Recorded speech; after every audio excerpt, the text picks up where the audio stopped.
Tonight on KPBS Evening Edition, the Democratic candidates for San Diego mayor get ready to face off over the city's toughest issues. We have a preview of what the public can expect and who's leading the charge. Plus, startling new numbers when it comes to arrests along our southern border. A look at the latest report.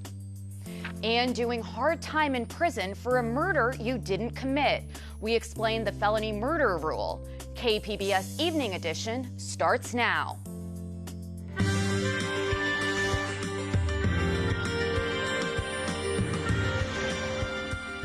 Good evening. It's Thursday, August 8th. Thanks for joining us. I'm Priya Sridhar.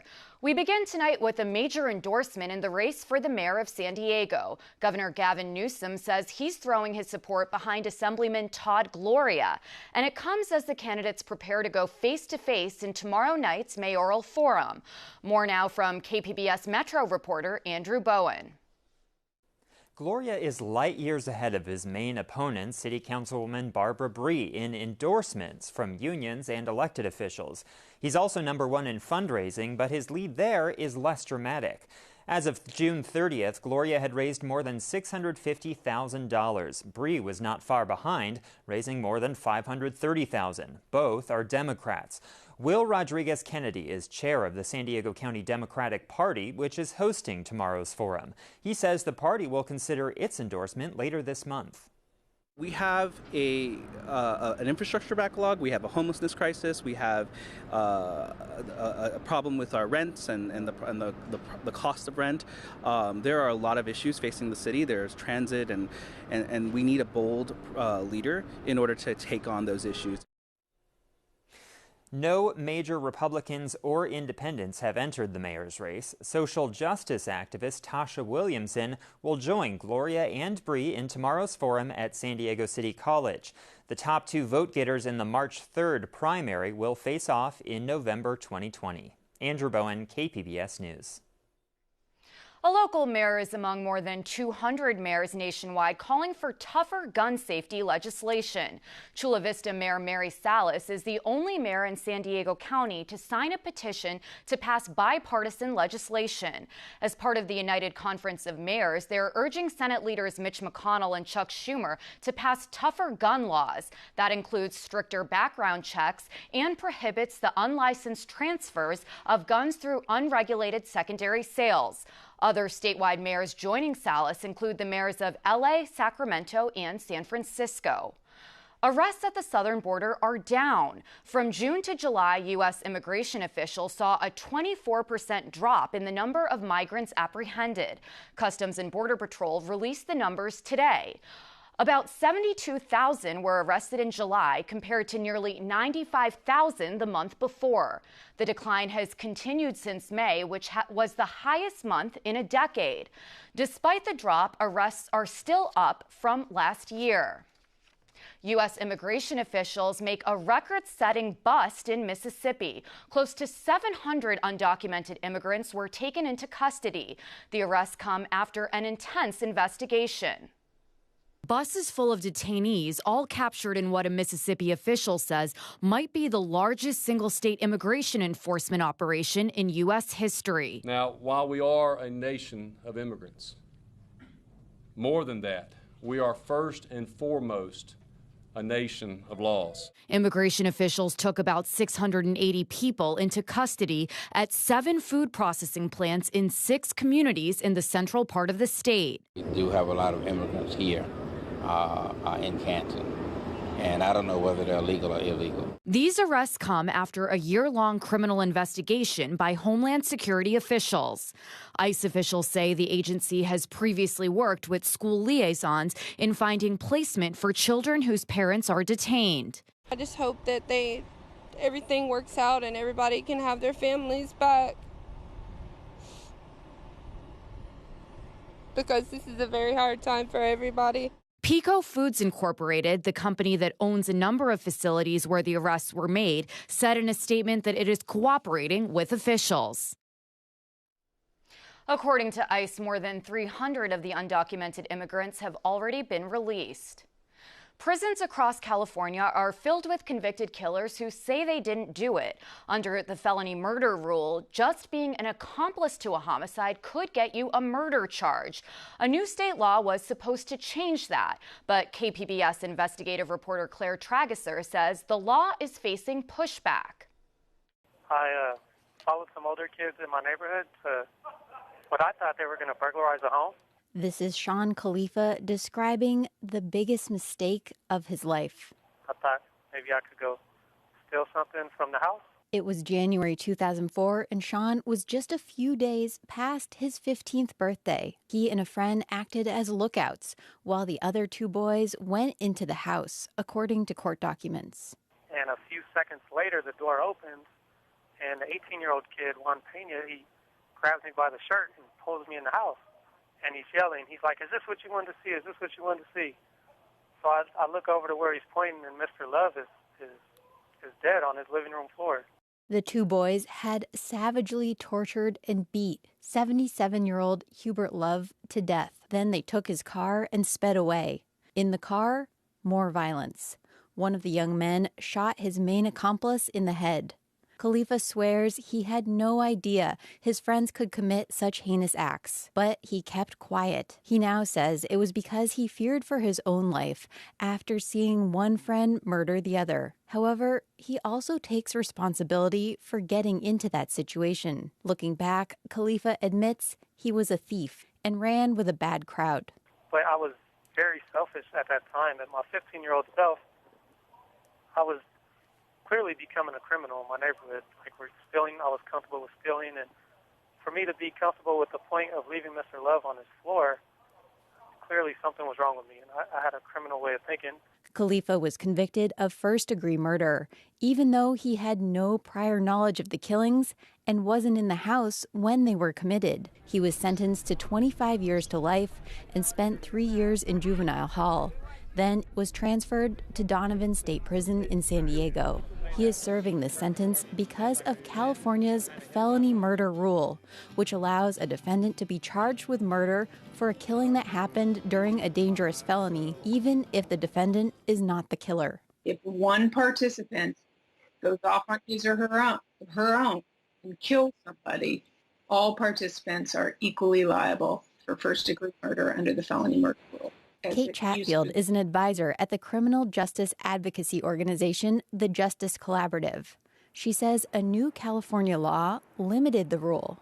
It says people can't be convicted of murder unless they were the actual killer, helped the killer, or, quote, acted with reckless indifference to human life. The new law says people sentenced under the felony murder rule can apply for resentencing. SB 1437 is not just a get-out-of-jail-free card for people who are in prison.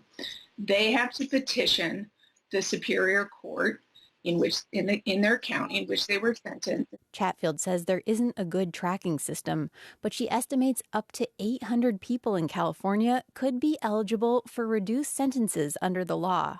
But the law has powerful opponents. It essentially allows people to get away with murder. San Diego District Attorney Summer Stephan is one of several California DAs who are opposing the new law in court. They say it violates the state's mandatory minimum sentencing and provides a loophole that savvy killers could exploit. If they all wear masks and you can't determine who shot the gun, then all 3 or 4 or 2 will get away with murder. But this doesn't describe what Khalifa did. He helped a robbery that turned into a murder. Stephan says there are other ways people like him can get reduced sentences. Well, they could petition for resentencing if they truly had a lesser role. She says San Diego is the first county to cut someone's sentence under the new law that took effect this year. Khalifa has asked the Riverside courts for a lesser sentence multiple times and has been denied. Tomorrow, we'll talk about what it has been like to grow from a boy into a man while behind bars. Claire Trageser, KPBS News. And KPBS reached out to the family of the man who was killed and didn't hear back. We'll bring you part 2 of this series tomorrow. For years, drug overdose deaths were largely found in rural communities, but a new study shows urban residents are now more likely than those outside of cities to die from an overdose. Mandy Gaither has more on the numbers in today's Health Minute. For nearly 10 years, the number of overdose deaths in rural counties across the U.S. exceeded those in major cities. But according to the Centers for Disease Control and Prevention, as of 2015, that is no longer the case. Researchers with the CDC's National Center for Health Statistics found that starting that year, people in urban areas became more likely to die of an overdose than those in rural areas.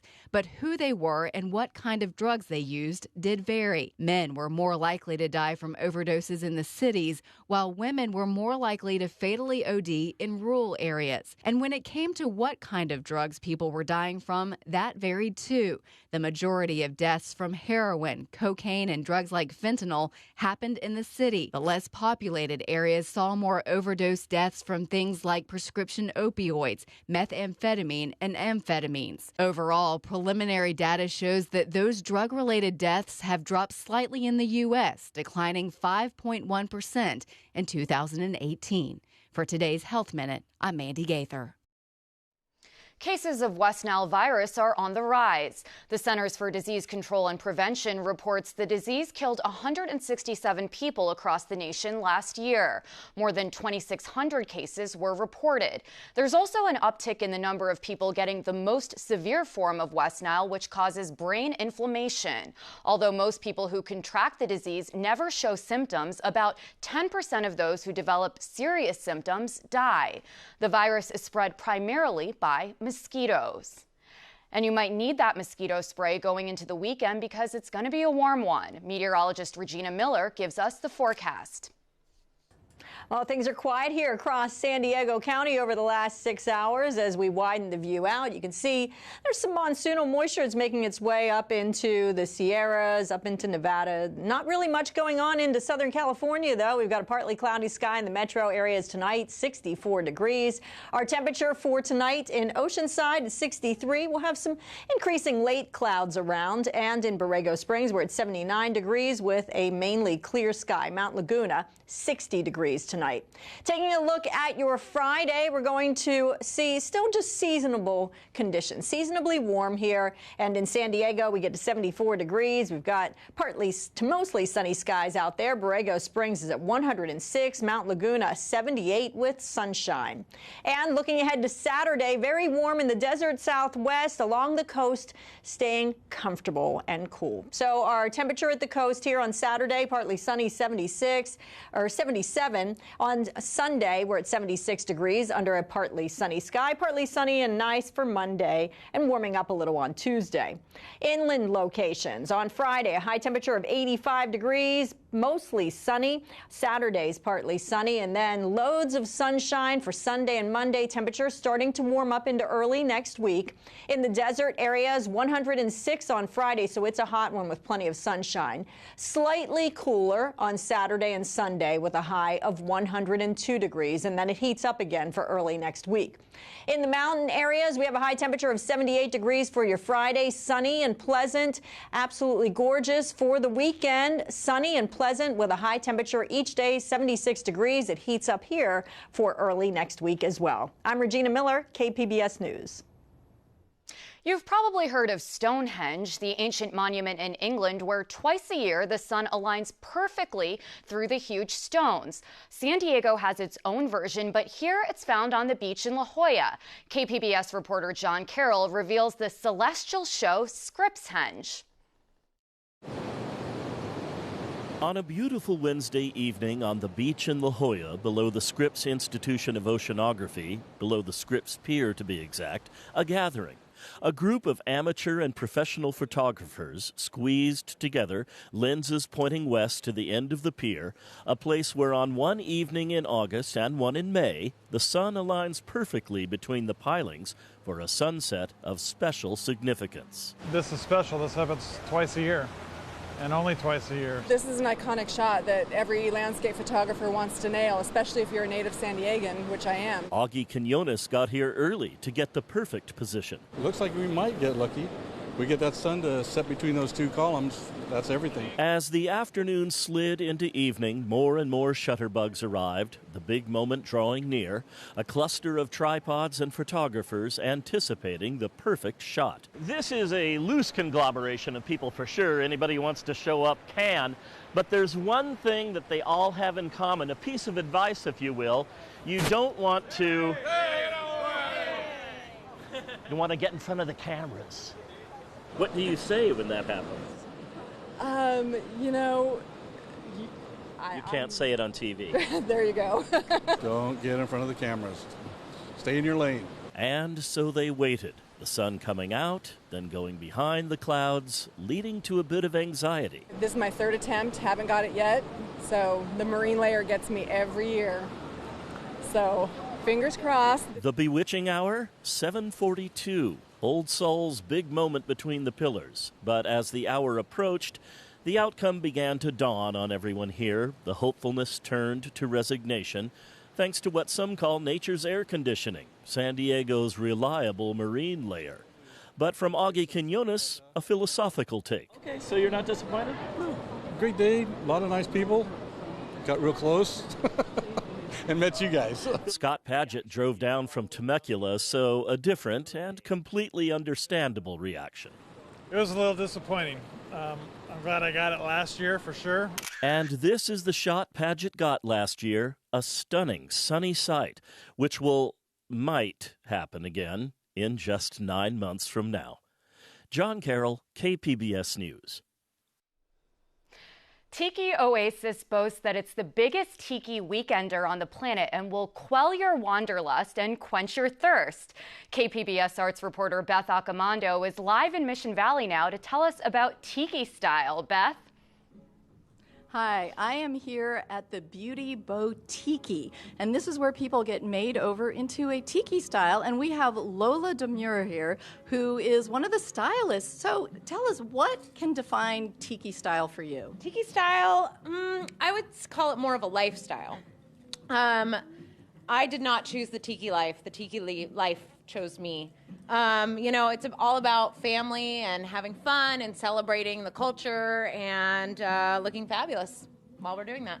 Yeah, when I come here, I always think of the word coiffed. I don't think of that very often, but you are doing some hair here. And what kind of things define tiki in terms of a hairstyle? Is it adding some extra flair? So right now I'm doing a vintage poodle updo. It's very common in the 50s.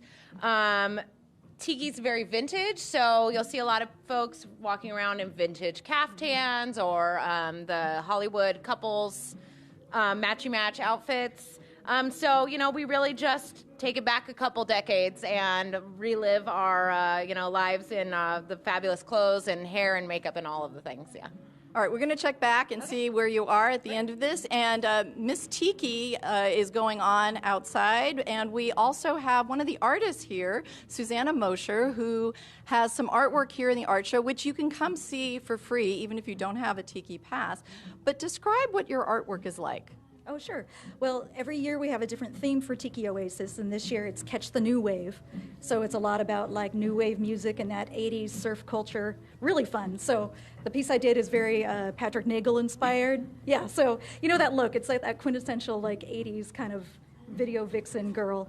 And it was just a lot of fun. And just this whole weekend altogether is about just creativity and color and friendship and cocktails and music, so there's something for everyone.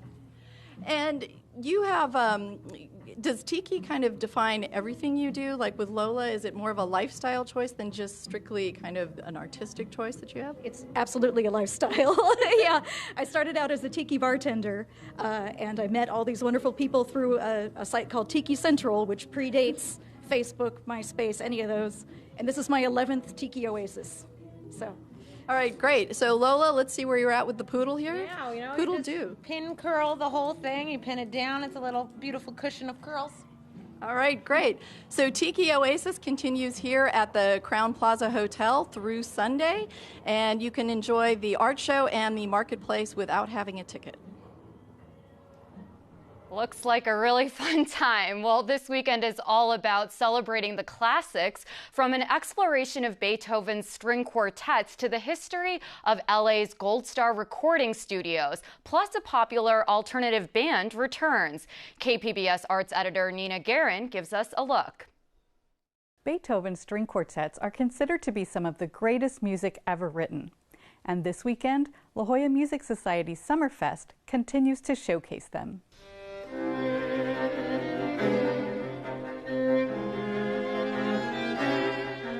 As part of a two-season exploration of Beethoven's string quartets, the prestigious Brentano Quartet will perform.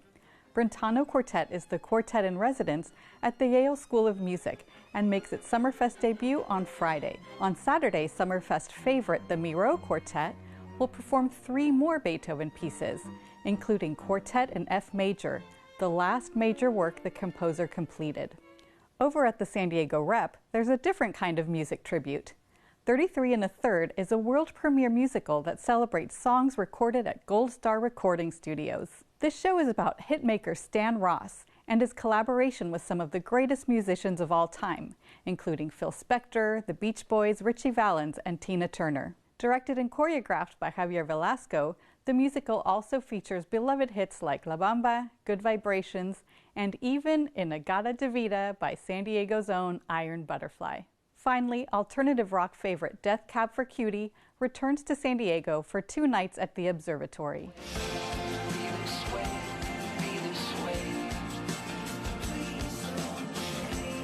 The band formed back in the mid-1990s and was known for its slow, earnest songs and lyrics that were full of wordplay and double meanings. Later in its career, Death Cab for Cutie became a more polished band, attracting mainstream attention and becoming a major influence for other indie and emo groups popular today. For KPBS Arts, I'm Nina Guerin. As students across San Diego County are getting ready to head back to school, stores are advertising their back-to-school sales. But for the more than 22,000 homeless students in San Diego County, getting back-to-school supplies can be a challenge. Joining me to help talk about this more is Susie Terry from the San Diego County Office of Education. Susie, thanks so much for joining me. Thank you. I'm happy to be here. So first of all, tell me about some of the unique challenges that these 22,000 students face. So there are a ton of challenges to being unstably housed or homeless or unsheltered and remaining in school. Oftentimes that means you're traveling to school from further away than you should be, than most kids are. Your family might struggle with transportation in order to get that done. You may be living in situations where it's difficult to get a good night's sleep or to have a place to do homework, to get a good breakfast before you head out to school. And those are just sort of the logistical challenges. And so tell me about Stuff the Bus campaign, because the mission is really to provide school supplies for those students. Right. So because families experiencing homelessness and students experiencing homelessness have so many challenges, they also have a lot of daily stress. They have a lot of worry just about how they're going to maintain their schooling. And schools across the county and across the state do a lot to support students. But being able to give them school supplies is sort of our one small way that we can help out. And so how can people who are watching this participate? So every year we do Stuff the Bus with the San Diego County Credit Union. This is, I believe, our 5th year partnering with them. And we collect supplies throughout the month of July at all of their branches and in Walmarts, at Mathnasium locations. And so we've collected all of those supplies for this year, and we started stuffing them into the backpacks and getting them out to schools. But we do also accept online donations, and that is still available through Saturday. And if you go to sdccu.com/stuffthebus, you can see how you can donate online. And you kind of talked about some of the challenges that these students faced, but it seems like making sure that they have the right supplies can also help keep them in school, which I would assume is great stability for some of these kids who are facing sort of turmoil perhaps in their personal lives. Yes, it's so imperative that we keep them in school. School, for many of these students, provides a sense of stability, a place where people know them. They have a desk or a classroom they can go to every day. They get fed at school. They build relationships with caring adults at school. And we know as well from the research that a student who leaves high school without a diploma or an equivalent, a GED or an equivalent, is 4.5 times more likely to experience homelessness as a young adult. So really keeping them in school and getting them through to the finish line is really good for the health of our community as well, and for getting them stronger footing going forward. Yeah, it's definitely a very important cause, and it's great to see how generous San Diego really is. Susie, Terry, thanks so much for your time. Yeah, thank you. I'm Nick Schifrin. Tonight on the NewsHour, a dire warning: the risk of climate change sparking a global food and water crisis. Coming up after 7, right after Evening Edition on KPBS. And you can find tonight's stories on our website, kpbs.org/evening edition. Thank you for joining us. Have a great evening.